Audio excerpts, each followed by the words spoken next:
What's up guys, and welcome back to another video.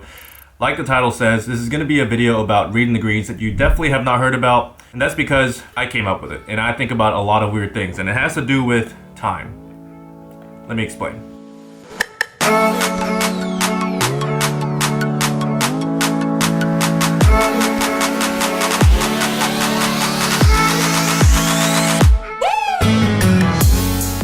So let's jump right into it. Basically, there's only two different ways that you can go about visualizing the line of your putt. If you're like me and like most people, you probably see the curvature of the ball rolling on a curved line and you see the apex and you just don't see any straight lines when you're visualizing the ball rolling towards the hole. Now, some other people, they like to pick a spot next to the hole and they see a straight line going towards that spot and they putt a straight putt at that spot and they let the ball curve off of that straight line. Now, that's pretty close to what I'm going to be talking about today, but not quite. Let me show you.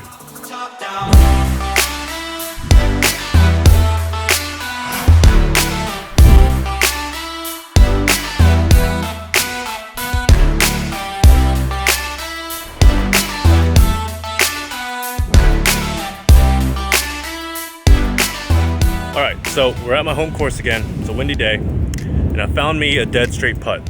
So, let me prove it to you. Alright, now let's move over to a putt where it has a little bit more break to it. Hold on, I'm getting somewhere here, I promise.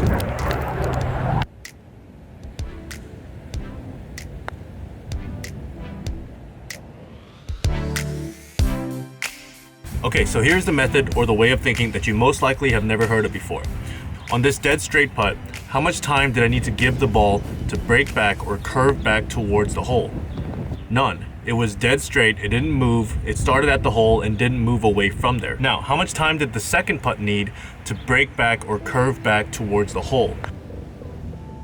I mean, I don't know, I'm not actually giving it a numerical value. I don't care about the actual time value of it, but here's what I'm talking about. Instead of thinking about the break or the curvature of the putt, think about the time that the ball needs to curve and return back to the hole. So on this putt, you needed to aim further out to the left, essentially just giving that ball more and more time to curve back or break back towards the hole.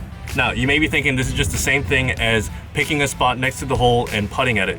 It's similar, but in the psychology world, this would be called a reframe. It's just a different way to think about the same thing. And there's a couple different benefits that you'll get from thinking about the time that you're giving the ball rather than thinking about the curvature. And those couple benefits are going to be this right here. First off, it's going to help the amateurs play more break on the longer putts. Notice on that second putt, I was much further away from the hole. If you think about how long the ball is rolling, this is the amount of time that the ball has to potentially break left or right. It's pretty much impossible to see a straight putt from anything past 40 feet, and I think a lot of amateurs don't understand that. Aiming a cup or two left or right of the hole from anything past 40 feet is a really straight putt from how far away you are. The longer the ball is rolling, the more time it has to move, assuming that putt has some amount of break in it. Secondly, thinking about the time takes into consideration the speed of the putt as well. When you pick a spot next to the hole and putt a straight putt at that spot and let it curve off of it, you're separating the line and the speed.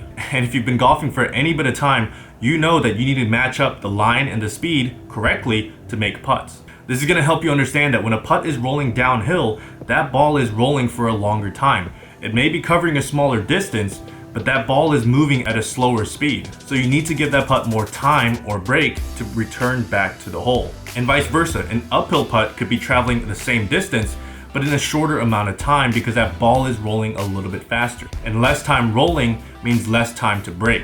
Lastly, this is going to help out guys like me that struggle with the straighter putts. It's just really hard for me to trust that a putt is going to be really straight when I feel like it's just got to break at least a little bit. But if you realize that the ball doesn't need any time to return back to the hole, you're going to be much more comfortable not giving the hole away. I actually use this method sometimes on straighter putts to help me feel a little bit more confident.